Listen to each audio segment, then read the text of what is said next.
And we're back. What's going on, bro? Yo, yo, yo, yo, yo, yo, yo, yo, yo, yo. What's up? How you living these days? I'm all right. I saw somebody today sent a picture of her and her son at the beach, and she was like, celebrating the last days of summer.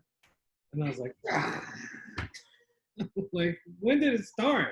All of this is hot. All it is hot. Yeah. Well, I mean, I guess happy August.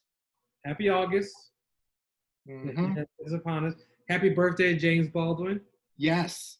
Yes. Happy birthday to Jimmy Baldwin, man. Yes. I declare him the Leo of the past century. I'm with that. Yeah, right? I'm with that 100%. The best Leo we have the past century. And I've been appreciating people's feeds, you know, being filled with James Baldwin and all his brilliance and excellence. Just, woo, talking about speaking truth to power, unapologetically and without any fear. Yeah. Bold, pushing forward, daring, nonstop. Yeah, incredible. Absolutely incredible. Absolutely. How you doing? I'm good. I'm good. Listen, I've been taking a deep dive, brother, into a lot of stuff. I've been reading a lot of stuff. I've been watching some documentaries. I've been connecting the dots. I've been plotting and planning and percolating, all those things. It's a lot spinning. It's a lot spinning. He's getting informed. Yeah, I got plans, man. I got plans. Excellent. Yes, sir. Yes, sir. You'll be back. You'll be back. I ain't gonna say the next line. No, you do. I got plans, and you coming here smelling like sour socks. Come on, you got to give it. That whole introduction is just genius. That whole introduction to Biggie's first album is just fantastic. Bologna, what's up with that boy? I saw. Like all the skits, all the skits. Forget about it. She because your truth to if we say truth to power, it's a truth to experience. Like everybody knew every moment was like, damn, but like, yeah, like damn, well, yeah, I heard that fight too. Coming here smelling like sour socks. So genius. Woo. Yes. So what you got going on over there? You know, I just thought, you know, we have to. You and I have these moments of being in all these different worlds and having to thrive and go in them. You know, I've never been to a Grateful Dead concert. I don't think I want to go, but I had, you know, what's that store? Target had the special ones, a good material. And I know one or two songs just from being around. You know, you got a roommate that's gonna play a song. You find yourself one day like, roll away. The dude, like, what? No, I can't be singing a Grateful Dead song, but you've been around it so much, like you know it. So it's that matter of like feeling it, be like, you know, I know about this world and there's power to that. Cause I have an understanding of it in a big way. So I thought I'd express my dual consciousness moment with my T-shirt. I hear that. That's a big one. It's funny because this morning Amanda was playing something on, I guess on Instagram or something, but it was like, if you can name or if you recognize at least 5 of these songs, then this is proof that you went through an emo phase in your life. It's a number of different songs. And I was like, yeah. I think she had like 7. I think I had like 4.5, 5. I'm like, yeah, I remember that because these are things I was introduced to some of my friends, some of my folks who was going through it, and also, like at school, just at boarding school. You know, some of my white friends, you know, my vanilla brothers, hilarious. So I'm like, yep, I know that one. Yep. I know it, and I know the words too. Yes, know the words. Even dancing them at a party a few times. Exactly. I'm sure you did. It's almost impossible to not have done so. For some reason, my watch thinks I'm on a run right now. It was too exciting. Got too excited. Right. What you rocking? Oh, back with the I love my people. Because I do. And you know, it was nearby. Right? Straight up. It's nearby. It's definitely nearby. So, you know, excited to get into it. And you know, we could probably talk a little bit about that. Exactly. You are king. Yeah. King. You are king, sir. Beautiful, beautiful. What you sipping on today? I decided to take it back. I felt this feels kind of summery. Bring the bowler back down off the shelf. Mm-hmm. Pull that out. How about you? What you got today? Listen, this is a special announcement. This is courtesy of my father-in-law. Oh. He sponsored this bottle. And it is, and here's, I need to break it down. So part of my deep dives that I was going into, I was really exploring a little bit more the history of bourbon in America. It's a little bit more so, because I know it was brought to my attention before when I was shopping and when I was younger, because I didn't have much capital, I would get the stuff that's, bottom shelf, budget, baller life bourbon down there. Mm-hmm. And one of the bottles that I got, unbeknownst to me, one of the bottles that I got before was called Rebel Yell. Now, I never knew what it was until one day I was like, I don't know. Like, I mean, this tastes good, but something about the Rebel Yell doesn't sit well with me. Mm-hmm, mm-hmm. So, I had to do my research, look it up, etc. Of course, is the war cry, the Confederate soldiers, etc. All this stuff. I'm like, never again, never again. Now, full disclosure, I've also had bottles of Ezra Brooks, which is still underneath that same distillery of Luxco Distillery. Another story. But once I saw that, I was like, no, I'm good. But I was just really thinking about looking at the history of how marketing used to be for bourbon. And it was really like minstrelsy in the sense of having certain bottles with the depiction of African Americans or slaves, etc., being lazy. All those stereotypical tropes and things of that nature. All those things, right? Just knocked out in the pour. Laying back the bottle in the hand. I remember that picture. 100%. Make a long story short, brother. This one is it's a one I haven't tried before because I keep notes. But it's also, if I'm going to drink some brown, I also invest in the brown. I'm not talking about the bottle. So what I'm saying is, oh my God, Woodford Reserve Double oak. I had my eyes on this, brother. I'm gonna tell you how it is. I had my eyes on it, but once see, I just set up. Once my father-in-law said he was going to sponsor it, brother, I was like, okay, hey, all right, let me go take a look. Now, the reason why I said I also invest is because this is part of brown-forman distillers, or their whole, like, they have Jack Daniels, they have this, of course, and then another one that I can't remember the name right now, but it'll come to me. And I invested, I have stock in brown-forman. So I'm like, if I'm going to buy a bottle, I'm also, making sure that I'm buying something to have in my portfolio. So, everything always thinking, percolating, Man's brother. Just trying. When you invest, when you said invest, oh, you bought a bottle? You're talking about some serious. You're about really investing. I'm talking about investing. If I'm going to pour it, I got to actually get a little bit something else going on. So shout out to my father-in-law, shout out to Bleacher, and then also, shout out to Haiti. We'll get into that a little later too. Oh, some grown folks. I'm going to sit here and watch while you officially open. All I got to do is pour. I should have pulled my Woodford Reserve out, even though it's not double down dark. Oh, man. Look at that quality. Look at that quality. There we go. I'm ready, brother. I'm ready. You still got some more dripping to do. Here we go. Exactly. Wow. Hey. Cork life. Total cork life. That's beautiful.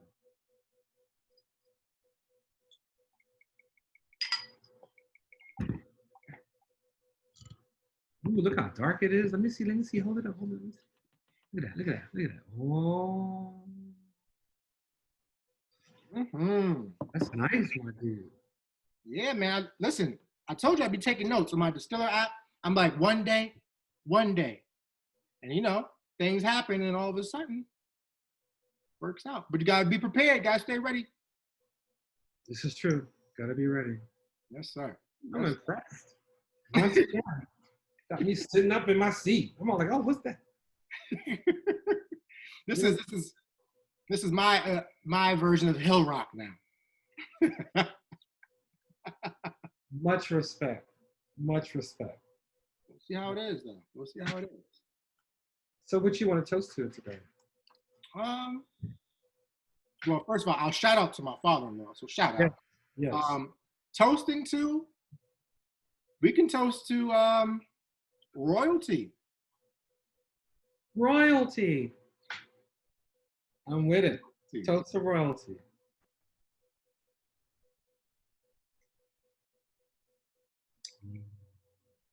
Hello, Bullet Bourbon. Mm-hmm. Oh yeah, this is gonna sit on the bar for when company come over. Mm-hmm. Meaning they can see it, they can actually have some. We got your company bottle, but that don't mean you get to have some. to share with folks, to share. Because you know how some people, they have a bottle up front and they do a reach around. Let me get you some of this. That is an important distinction. You're absolutely right. Absolutely. Yeah, man. This is good. Since you like the Woodford, man, I think you would like this. Nice. Well, apparently it's just the Woodford, regular Woodford Reserve, but barreled again. Barreled one more time. So that's why it's double oak, they say. Ah, it's good you learning, teaching the brothers stuff. Mm-hmm. Love it. Yeah, man. So anything on your mind, brother? A few things. I'll start with some light, and then I'll let you go. Okay. I had to school a young brother that just had a baby. Okay. He put a picture up. He goes, "Oh, this one got the good hair." And I wrote, "Good hair?" And exclamation points. I was like, "Easy." He goes, "What?" And I was like, "That's offering psychological damage to you. Don't tell little kids they got good hair. Come on." And I wonder if he'll get it, but it was just a moment, the things that we do to ourselves in terms of imagery. If I could might foreshadow some of the things in your mind, but imagery, projection of self, and how we actually acknowledge and talk about ourselves in numerous ways. And good hair, fair skin, all those things that are just natural and embedded into our language and our cultures, I think are always worth exploring and inquiring about and digging a little deeper. So, do you think that matters, or am I making a mountain out of a molehill, as they say? I mean, so again, for me, it always comes down to context. It's not always the content, although the content can be problematic regardless of what context is in. But I do think that's a moment when you could at least offer a different perspective and let that person think about it a little bit more so. So I see it more so as seed planting, not necessarily uprooting someone's tree and replacing it with a seed. Yeah. Planting the seed is like, think about that. If you want to water it, you can water it. If not, just let it sit there and see what happens. So I think it's important. I think it really is important because that's how it starts. That's how these things get perpetuated. That's how these things get ingrained into our minds and into our psyches, as you said, in terms of what's good, what's bad, what's right, what's wrong, what's superior, what's inferior, what's better, what's less than. So just that's how these things start. So it has to be a fuller conversation. Now you can call it beautiful. Yeah. Good. So what would be bad about it? Right. And if that person was to cut off all their hair, right. What would they then be? So I mean, like we've talked about before, language is important. Language matters. It's very complex, just like human beings are very complex, and there's a lot of nuance in between. But no, I'm with you, brother. This is something that we need to question. For sure. Yeah, it's a complicated little situation. I hear that. I definitely hear that. Speaking of complicated situations. Uh-oh. So I gave a shout out to my father-in-law. As folks might know, my wife's family is from Haiti. So shout out to Haiti. Shout out to the Haitians out there, Sac Passe. You know what it is. And I was just thinking to myself about, a number of different things that, happened throughout the week. And there was a moment when your former president, Bill Clinton, as they say in the streets, came out his mouth wrong, was talking out his mouth sideways, and said some slick-ish on the low, like real low key. And it was like, okay, all right, what's going on? And the brother was like, when he was talking about John Lewis, he was like, you know what? There was a time where the movement was starting to get a little too far towards Stokely. but at the end, John Lewis prevailed. And then you see all these folks going crazy on Facebook. All these folks are going crazy on Instagram, etc. They're like, what do you say? What are you talking about? What do you say? So, brother, I don't know if you're aware, but what are your thoughts when you hear something like that or see something like that from what was once dubbed, and in some cases, some people still say, which is egregious for a lot of different reasons, the first Black president. Exactly. And the reason, always got the reasons, we talk about that first, they called it our first Black president. It's like, So, yeah, I think it's important to contextualize, announce, examine the moment that we're in and the response. Because I think 2 years ago, 3 years ago, 4 years ago, folks would have been like, and just moved on. Oh, Bill Clinton. But now it's a new day, which I hope this moment, this day stays, of people staying in the space of speaking up for what they think and feel, and not holding our tongues. I saw somebody put, "Let's see if y'all invite him to the cookout now." That was funny. So that's one thing that I think is something that in this time of going from moment to movement, which I think is something that stays with us. And then, what he said was just so ridiculous. I mean, let's start here. Let me ask you this question. Where is Bill Clinton from? Arkansas. Where's Arkansas?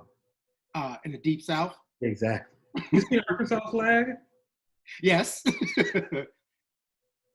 Yeah, it's another version of the Confederate flag, honestly. It really is. I mean, I'm not exaggerating or like being hyperbolic. Like, it is a version of the Confederate flag. It was developed by folks who wanted to have preservation of the Southern history, et cetera, and grew out of the Stars and Bars battle flag, actually, because Stars and Bars was the battle flag, not the. All that said, the Confederate flag, Arkansas flag is a Confederate flag, and Arkansas is a problematic, troublesome place in many ways. It's beautiful. I've had some great visits. I love it. Been there many times to various parts of it, but it's down south. I call it the South, the Midwest South, and that's where he's from. And he's getting older and getting more free with his tongue. Without brown juice. Exactly. And I heard that and I was like, wow, dude. Like, when I didn't watch the service. I was working, doing some stuff, and I saw the clamoring coming afterwards. The water bubbling up, starting to boil, the lid of the pot was starting to shake, and I was like, uh-oh, what's going on? And I think that it shows a lack of understanding, a perception of the time period, and a real honesty. We I love Bill Lewis. I think he was wonderful. Excuse me, John Lewis. I love too. John Lewis was wonderful and incredible. But respectability of politics, was something that you could easily say he fell into in numerous ways. And it was important, and it worked. And Stokely, when he first came, was on that mode too. But then he was like, nah. He gave the first Black Power fist in Baptist-town, Mississippi. He was I on my tour, like, well, we go to the spot, say this is where the first Black Power fist was raised. It's in this little park in this really neglected, rundown, rough. No, when I say rough, I mean financially suffering rough, not rough because of the people. I know a lot of people look at it and go, oh, this is dangerous because it's Black people. But it's a little small town that he was in when they were protesting and everything. And Mississippi, right outside of Sumner and Money, the area where Emmett Till was lynched, in the town called Baptist Town, often identified as the oldest Black town, African-American Black town in the country. And there's a park, and they mark the park. It's where he first gave the power fist. He's like, we need to fight for power. We need power. And so whenever I hear people destruct and take down and try and pull apart his mission, his work, it's just efforts to control. Bill Clinton and his he came out of his mouth and spoke his truth, was like, oh yeah, John Lewis I respect John Lewis. That was a much more manageable, less challenging presence to him relative to Stokely being like, no, no, no, no. Young people are tired. We're tired of marching. We're tired of asking for you to give us freedom. We're tired of carrying bodies. We're tired of it all. But we just lost the other gentleman. It's kind of ironic. Because we lost the other gentleman. And let me stop if I'm going too far. But C.T. Vivian. Huh? You ever see the footage at the funeral of Lee? What's that man's name? Something Lee Jackson. He's a man that sparked the march from Selma to Montgomery. Okay. At the funeral, C.T. Vivian gave this impassioned speech. He was like, I'm tired of going to funerals. I'm tired. He lost it. And that was a turning moment. That was a turning moment of the movement. It was like, I'm tired of all this. Jimmy Lee Jackson. Okay. Jimmy Lee Jackson was murdered in Selma, Alabama, which led to the march from Selma to Montgomery. And at the funeral, Jimmy Lee, and Stokely is there. Stokely's like, yeah, like there comes a moment when a crowd is like, let's not forget when MLK was shot, he was one of the most hated men in America. The time he was shot, he was hated by many African Americans that were tired of the peaceful march, folks turned their back on him, all this stuff, So it's too bad that your friend Bill Clinton made that comment, because it's kind of missing major points and lack of understanding of an intense movement that took all kinds of approaches and ways. And I doubt John Lewis would agree with that statement. Yes, Stokely came in and got voted in when John's his ruling was done of SNCC, but it wasn't problematic from my understanding, beyond men competing for a position of power. How about you? How did you feel when you heard it? What's your thoughts? I was like, there go Willie again. Exactly. Willie cutting up. So, he's white privilege personified in a lot of different ways. If you look at his record and you think about what he represents, Rhodes Scholar, governor, going to be a president, blah, blah, blah, rubbing hands and shoulders and elbows with the elite, right? There's a lot of things I have to say about the Clintons in particular, for a number of different reasons. The reason why I mentioned and referenced, Haiti before I even got to the Clintons is because, again, if folks go and take a look at the Clintons' relationship to the island of Haiti, they would see how problematic it is. Educate us. So in terms of thinking about not only have they really, really, really, really taken money from Haiti in terms of misappropriating funds that were supposed to help build, particularly during the the earthquake relief efforts in 2010. Thinking about all those monies that have been mismanaged and misappropriated, how they have been making money through foreign aid in a lot of different ways. They're supposed to be managing foreign aid. You think about when President Clinton was in office, and then also when Hillary Clinton was Secretary of State. That was around the earthquake time, 2010. And then if you look at, they have the emails, etc. If you look at all these things, right, you can see a history of them taking away from the continent, taking away from Haiti as their island, and really not giving them opportunity to thrive and survive. And yes, they're in cahoots with a lot of people who actually were government officials in Haiti. Some of the presidents that, would talk to my mother-in-law, always tell me about, one of my favorite presidents, not because of what he did, but because he's a music artist and I love his music, Michel Martelly, Sweet Mickey. Folks can look him up, but thinking about how much money he made. So a lot of people come into that presidency to be a figurehead, to make money off of the people of Haiti, and also not build better relationships with other countries and allow other countries to use Haiti as a place to make money while defunding and taking more. And people always say, well, how come it's such a poor country? How come it's like such the worst country in the Western Hemisphere? If you look at the history, particularly after they gained their independence, and France is telling them that they have to pay back money for damages and all these other things. Are you kidding me? So if you look at the history and you think about what's still happening, and how much money folks make off of that island, yet don't care about Black people, right? I have issues with that. And then I can't prove this because I haven't done any research yet, but I feel like Bill Clinton in particular had a lot to do with the gentrification of Harlem. Now, I know when I was in Harlem, and again, like I said, I haven't done my research, etc. But I remember when I was in Harlem, and all the Black folks were getting super excited because they made an announcement that Bill Clinton was going to move his offices to 125th Street in Harlem. Everybody's like, yo, Bill Clinton, you know, that's the first Black president, blah, blah, all this other stuff, nonsense. And I feel like his presence really took our eyes and our minds and other things off of everything that we should have been trying to hold near and dear to ourselves. And all these other places with his office space and things coming into started to divert funds to different places, particularly in that space. But again, like I said, I have to do more research. And then if you talk about the other things, you talk about the crime bill, you talk about, you know, super predators, all these. I have a very, very, very troubling, difficult relationship with any Clinton. So I'm just glad that president is not on a $1 bill or a $5 bill, because I don't know if I'd be able. Let me stop. You already know I'd be able to use it because you know who's on our money now. You know who's on our money now. Oh my God, not Harriet Tubman. Oh, still waiting, right? Still waiting. Yeah, Homeboy shut that down. Like, it's incredible. Still waiting. I guess that'll come with the reparations. We'll get them in all Tubmans.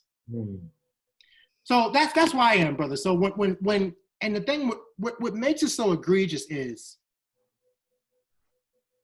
it's like that compliment sandwich that you try to sneak something through. It's like, I'm here for John Lewis. I'm gonna lift him up while putting one of your others down, and meanwhile pitting you against each other. So if you don't fit this one, it's dangerous.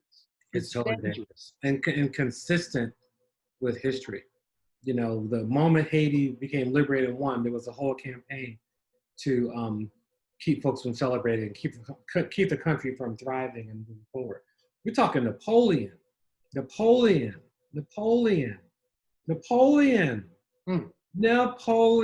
like that little short guy with the horse. Little French short guy, the conqueror, was the one who's, they won, word. They ain't going to do nothing, you know. Talk about sore losers, man. Let's talk about sore losers. Yeah, it's a really great contrast with what we're seeing with the Confederate universe, the Confederate world. You know, how that was another version of the lost cause. We are not going to allow this group, even though, I mean, it's different in that sense, but more in terms of the story that is told. Because I grew up thinking Haiti was like, ooh, Haiti, it's dirty, little dirty kids, and they ain't got nothing, and they don't try. Not. This was the first largest form of liberation here on this hemisphere relative to Black people taking independence and taking control. You know, Toussaint Louverture was incredible. Like, folks living up in the hills, plotting and planning, and came down from the mountain and were like, no more. And won. And won. And then the world was like, oh, they won, but we ain't gonna let the world know that. Imagine if they had Twitter back then. Whoa. Like, don't believe what you're seeing in the papers. Don't believe what Napoleon said. Here's the footage of us like conquering these mofos right here. You know, just like a thought at the time, because it is intense. It's interesting too. Like, I was just with one of my Haitian sisters, one you know, the other day, and we talk about the pride that Haitians have. Shout out to Plant Lady Natasha. You know, the pride they have, and I sit and listen. I'm just like, yeah, I don't know it intuitively, you know, but I respect it. But it's not something I know, like, personally. And so it's powerful to witness and see. Absolutely, and I'm fortunate enough to, you know, to learn about it, because I was just like you, brother. Saying, like, all the time, just like, oh, blah. Same way that I was towards those who were from the continent of Africa.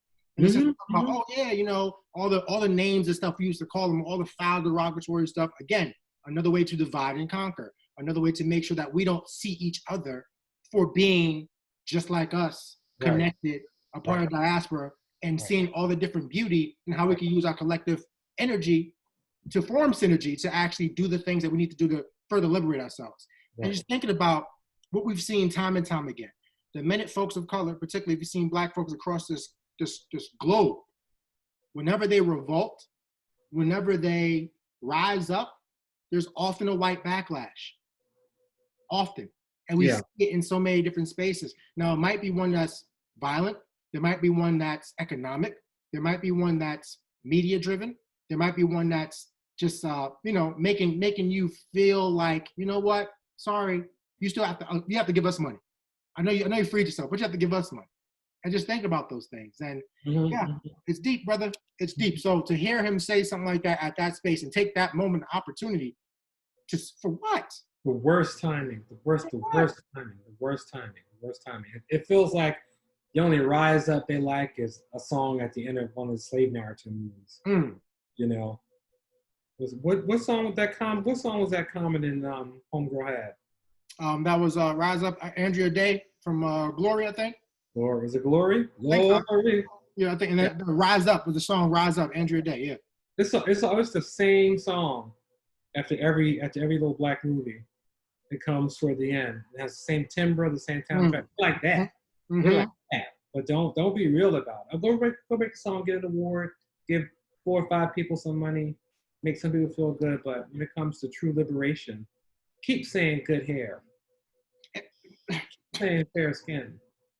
And I think about time and space when people say things. So here we are in a globe where we're starting to see a lot of people revolt in different spaces, or at least become a little bit more awakened in their consciousness. We see a lot of folks who are actually being a little bit more like a Stokely Carmichael, Kwame Ture, right? We see that happening. So for you to say that, again, you know who's listening, you know who's watching, and you know who you're speaking to. Right. So for someone to say that, for him to say that, and say, oh, well, it's like what you're doing right now, you shouldn't be doing that. What you need to be doing is doing a little bit more of that. So it's very problematic. It's just dead wrong. It's dead wrong. It's dead wrong. And a really bad choice. And it's just a bad choice. Just choice. I wonder if Hillary was like predators, I don't know. Yeah,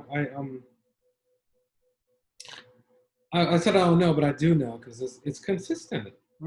Consistent with the way these conversations are had and what people talk about, what they say. It just fits right into how folks go about this work and go about this control and about this lack of true and conversation with depth.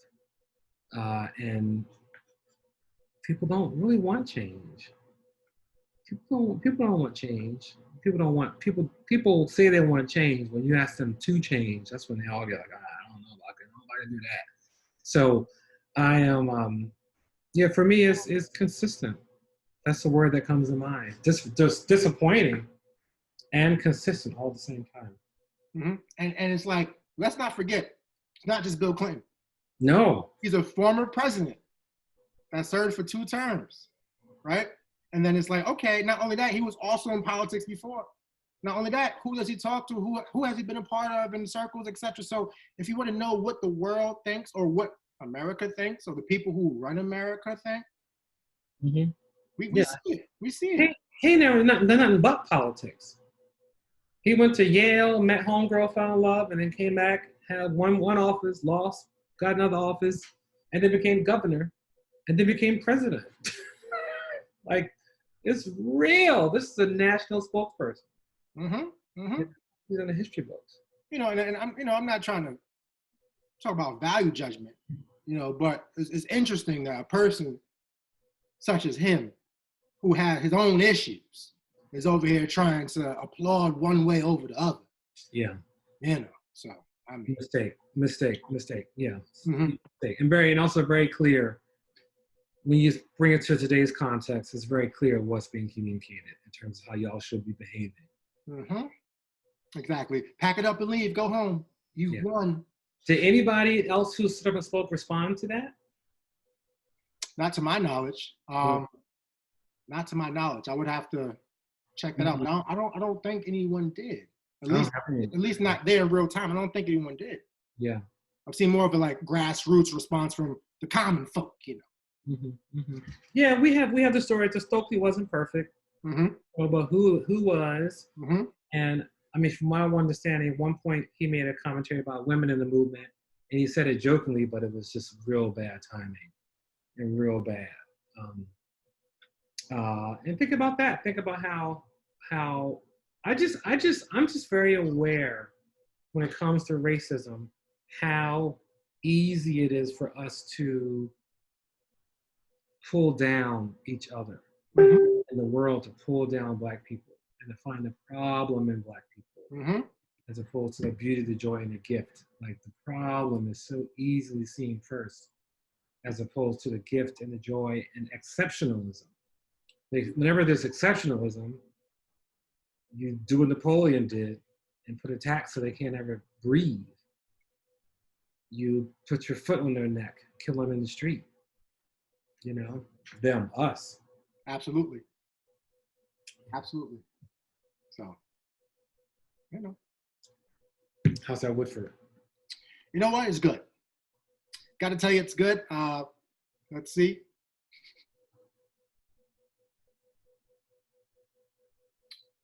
Yes. Yes. It is tasty. Excellent. It is tasty. Something you can sip nice and slow. And I think if you put it on ice, probably be fantastic. It might even open up a little bit more. Oh, really? Okay. What else is on your mind, young man? You know, did you happen to see the thing that was dropped called Black is King? You happen to see that? I don't know if you saw it, brother. Did you happen to see that? What's that? You talking about the young lady that sang? Yeah. I think she's a part of somebody's child. She's a member of that group. The Children of Destination? Yes, I think so. That's it. Yeah, she was one of them. Beyonce, I think her name is. Woo! Major Lazer, she had all the people up in there. Yeah, I was able to witness the experience, the collection of performance and music and dance and painted people and floating babies and universes and stars and snakes and white people as servants. I like that part. Guys in the tracksuits. I was like, first time they showed up, I was like, oh. Right. Get my bags. And then the homeboy in the house. It was very, very interesting. I did watch. Took the time Saturday evening, sat down Friday evening, sit down with some people and watch with some is it BIPOC? BIPOC? Something like that, yeah. BIPOC, that's what yeah. That was a BIPOC. That guy, and that's another with phraseology right now is a moment. It's a moment. People are not happy with Latinx, people are not happy with BIPOC, all of it. But anyhow, that's not what you asked me about. It's another time. I did see it. How about you? Yes, Amanda and I did watch it Saturday afternoon. I think as you explained it and described it, it was an experience, creative, visual, and audio experience that had a number of different things woven into it. I just appreciate seeing the beauty of a bunch of people who got our hue of all different colors, shapes, sizes, just killing it. I mean, you got people spitting, people singing, people dancing, people popping, locking and dropping. We got people synchronized swimming. Oh my God, the synchronized swimming. Listen, I never knew it was Black. Synchronized swimming Black? That's crazy. Yeah, it was amazing. So, I mean, I enjoyed it. Of course, there's parts just like, just think about from a spiritual lens or maybe from other spaces, like, okay. But still, in terms of seeing all of that, there's so much conversation that can be generated from it. So much. So to see that type of beauty and power across the screen and to see that type of consciousness and to see Beyonce's growth. I don't know where it's coming from. It's probably Solange. I don't know where it's coming from, but to see Beyonce's growth in a lot of different ways is important too. And some people might say she's pandering. Other people might be saying she's seizing the moment and capitalizing off the coin. And what is the byproduct of that? We saw Baychella. So, after Baychella to come up with this, I'm here for it. She got my respect at Baychella when she was like, I'm the first Black woman to headline Coachella. Ain't that a V? And I was like, ooh. I hope she got, and I know did you get a check yet? Mm-hmm. Just called out all y'all. Mm-hmm. She just made like my sister wouldn't know what Coachella was. There's a whole lot of people would not know what Coachella, but they know now. No, now. They know now. They even want to go. But I'm like, it ain't always like this. Right. You might get there and be real like, well, where Beyonce at? You gonna Absolutely. be real surprised. Anyhow, I watched it and I was happy.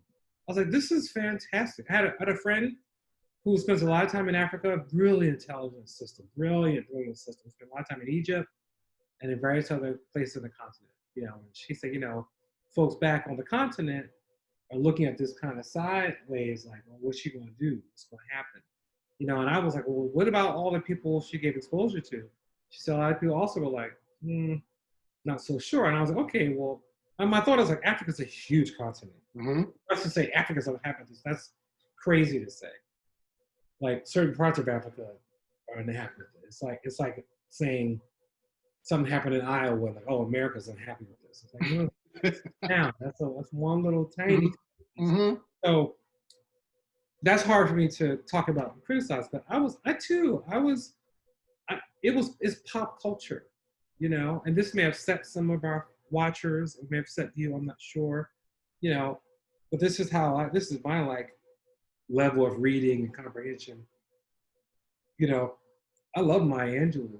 I think she was great, but she doesn't give me what Alice Walker and Toni Morrison gives me, and I still love her. I think she's fantastic. She's wonderful. Her word, her literature was amazing.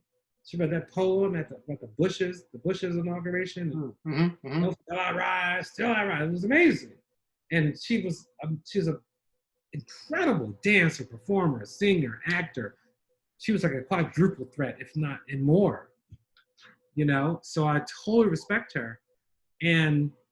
But when Alice Walker brings her literature forward, it's a whole different experience for me, which I think is telling. You don't see Alice Walker speaking at the inauguration.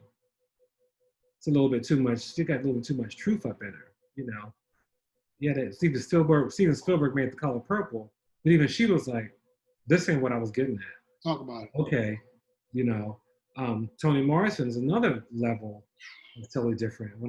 That's how I look at this. Like, Beyonce is no Alice Walker or Toni Morrison. She's more of Maya Angelou, and she's pop and accessible and wonderful. And I love what she brings forward. She's beautiful, and she's like a big black woman. Like all the white supremacy stereotype of a certain white woman's body. She's just not that. Like, it's just like, wow, it's beautiful, and she moves, and she's comfortable and just voluptuous and beautiful. And it's like, this is who I am. And here are my kids. And there's my husband. And we doing our thing. And I'm going to be creative and kooky and crazy and wild and do whatever I want to do and make that money. I'm not mad at all. Talk about it. There's an article, and I didn't finish it because I was looking like, oh, here we go again. In a popular magazine for us that talked about, the problem with the piece, why you have to watch with a critical eye, is the statement that in order to be fantastic, you need to be royalty. I don't know if I didn't see it as such. Me either. So I'm saying I'm talking a lot. I did stumble across that article too, and my immediate reaction was, what? Like, that was my immediate reaction. Yeah. And I'm like, my other immediate reaction was like, damn, we can't do nothing. It's like, goodness, talk about the most policed, criticized, critiqued, evaluated, like scrutinized, like body, let alone culture, let alone like diaspora, is us.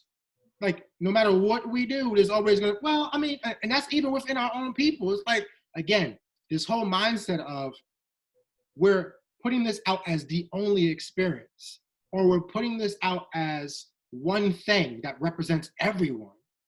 That's not the case. I mean, just looking at the whole visual and the song of Brown Skin Girl, like all those beautiful black and brown women up in there. You kidding me? Like, I'm thinking about, we don't have kids yet. Man and I don't have kids yet. But I'm thinking about my daughter seeing that, thinking about my son seeing that, understanding what that does and what that means. This like, again, I say this all the time. It's just like knowledge. It's just like education. Everything you come across, everything you read, everything you see, everything you consume is not going to be your cup of tea. If it's not, do not drink it. Pour that ish out. However, if it tastes good to you and you jiving with it, sip it and find more of that. Right. Like, it's not that deep. So like we can talk about this being what it is. This wasn't no revolutionary actor. She did that with Lemonade. That was a little bit raw revolutionary because the visual album, wow, it dropped over that. But this was dope. So let's just say it was dope. Let's talk about the goodness of it. And let's not try to, maybe this is me, brother. Maybe I think in this day and age, there's a lot of folks who are clout chasing, right? And by clout chasing, there's a lot of folks who want to become these armchair psychologists, or they want to be these folks who want to be bloggers that are going to just overnight. So they take a chance and like swipe and try to come up with something so, critical with like very thoughtful and thought-provoking at someone else's expense, or just really trying to capitalize and get clout off of certain spaces. And we have to be mindful of that. We have to watch that. Because everyone doesn't have that critical lens. Everyone doesn't have something to offer per se. And I think sometimes there's just too many of these articles that pop up overnight. Like, let me tell you why they were tripping. Right, like, go a little deeper for me. It's like ghost town. And I also will say it that I think it often sits in the seat of envy. Like envy is real. Jealousy is real. And that the divide and conquer situation was very successful. And we're living in it. So yeah, I enjoyed it. I was like, this is fun. It's like, can I live and just have a good time? I don't expect Beyonce to stimulate my intellectual capacity. I expect her to do what she does, be entertaining. I have one thing, I say this about Beyonce.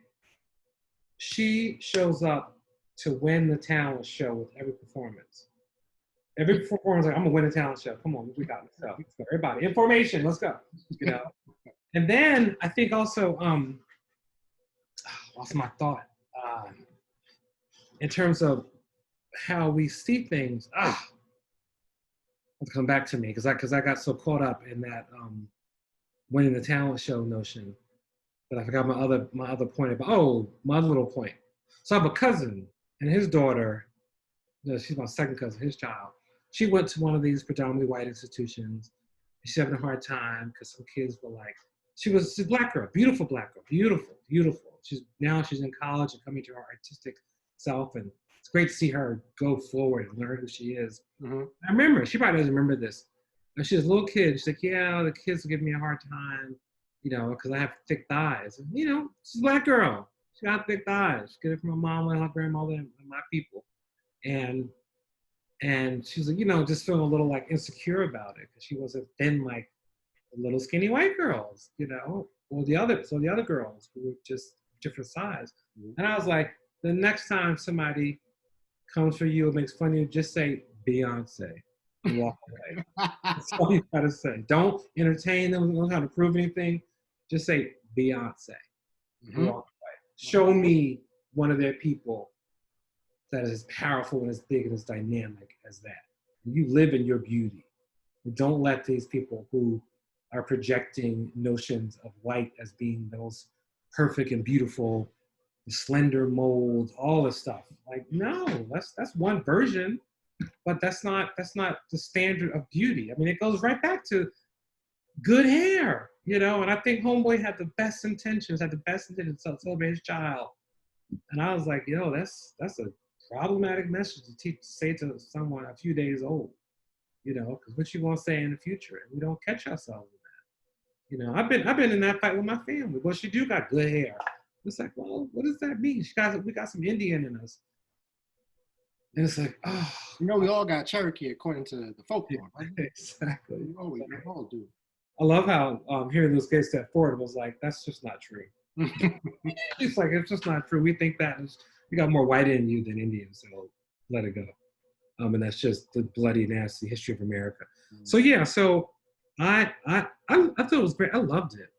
I was in it. I was like, oh, that was beautiful. Oh my God, that was amazing. Oh, it was great. That was great. You know, I didn't know the album from last summer.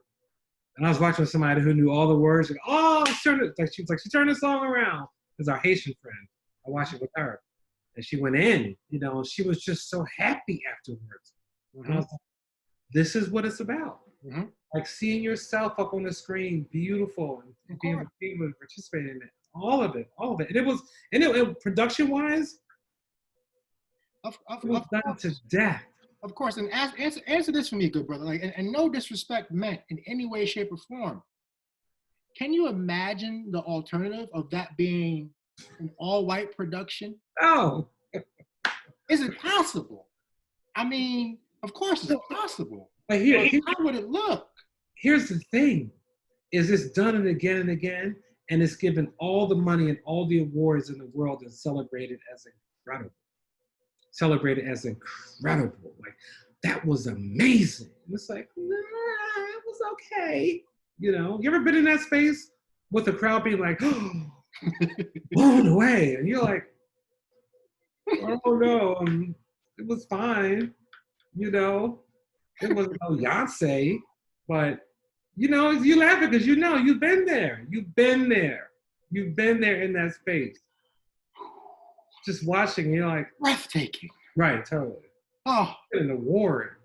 Give it 5 awards. Here's my favorite is when you see, we've seen it. We see people. You see people like pulling back on their performances around white people. You know, we haven't talked about Alexander Hamilton. Have we talked about Hamilton? We haven't.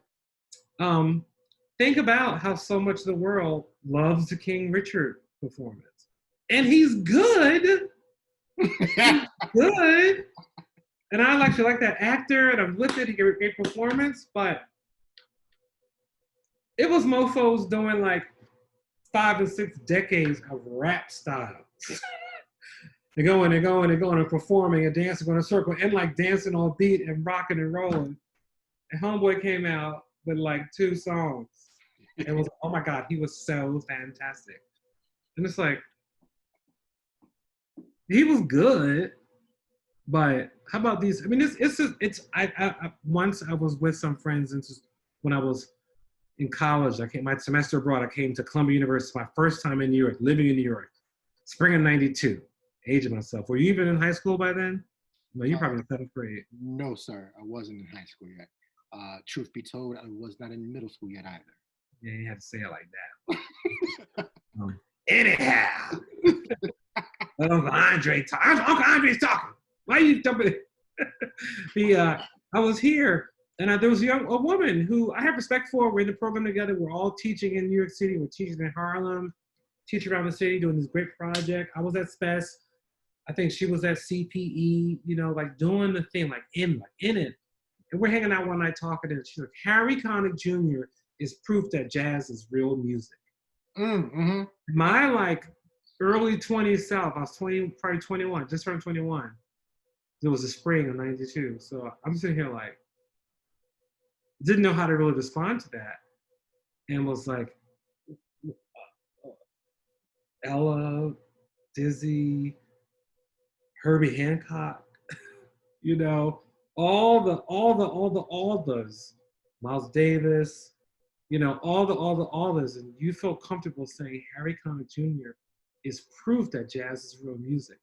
That right there, she's probably been the way she said it meant that she's been in many circles. Oh yeah, totally, that pushed it. And Harry Connick Jr. is fine. He does great music, but proof that jazz is real music, that right there, that symbolizes it, you know? Mm-hmm. I know Eminem has wonderful lyrics and is a great performer, but it is clear the Macklemore is clear, Ice Baby, list goes on, it's clear what they get. And it is people feeling more comfortable personally with situations, they're feeling less comfortable with Black people. I think that's, when we take it back to this movement away from a moment, getting us past those spaces and making folks really analyze deeply why they go to those places is the potential change that we can have. Absolutely. Absolutely. I appreciate that 100%, good brother. And I think that that is something that we need to remind the people. And if folks are uncomfortable with the title of Black is King, I'll amend it to say Black is everything. It's all that and a bag of chips with a quart of water on the side. Exactly. So it is what it is. Yeah, it is. It is. And we have to keep pushing forward and not let that foolishness slow us down and stop us, because we're incredible. We're incredible. And even our like pop culture that's not like all that deep is mind blowing. Still mind blowing. There's a different level of depth. Those performances, I'm still trying to figure out how they got her in that tree in that bathing suit, but she's painted, Yeah. I was like, how do you do that? Listen, it's just so many pieces there to dissect. I mean, like the hairstyles, the outfits, the dancing. Oh, totally. It was very Harlem. It was very Harlem. Very Harlem. You know how we do. Everything. Everything. Yeah, I loved it. I thought it was fantastic. And anybody that doesn't, Buddha bless. Buddha bless. I hear that. Well, good brother. Oh yeah, come on. Got us another one. Beautiful, beautiful conversation. Got a little bit for a tip, for a toast. What you want to toast to? To the king, the royalty that is inside of you. Let it shine. Goodness. Live with it, walk with it, enjoy it, embrace it, and don't let anybody dampen it, because it's fantastic and amazing. I appreciate that. That's right back at you, brother. Because if you think about the Lion King, right? You think about the elders, and you think about the circle of life, brother. I am because you are. Right on. As they say, Ubuntu. Yes, sir.